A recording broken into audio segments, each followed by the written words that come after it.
नारायण। सज्जनों, कौशल नामक एक राज्य था। उस राज्य की राजधानी अयोध्या थी और अयोध्या नगरी के जो राजा थे वो राजा दशरथ जी थे। और बहुत बड़ा राज्य था, बहुत बड़ी प्रजा थी, बहुत ही बड़ा सामर्थ्य उनके अंदर था।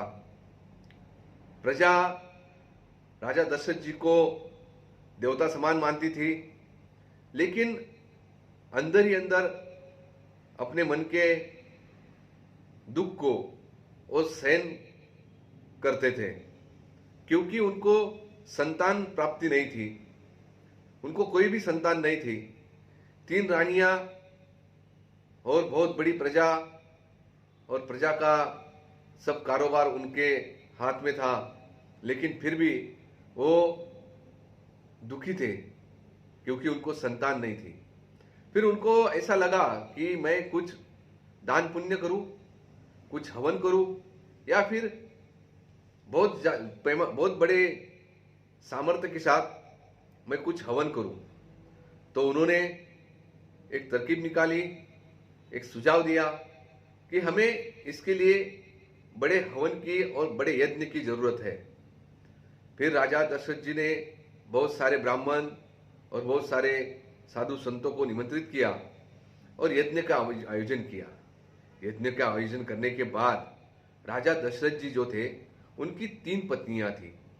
उन 3 पत्नियों को उस यज्ञ का प्रसाद उन्होंने ग्रहण करने को दिया। यज्ञ का प्रसाद ग्रहण करने के बाद उनकी तीनों जो रानियां हैं, वो एक के बाद एक गर्भवती होने लगी।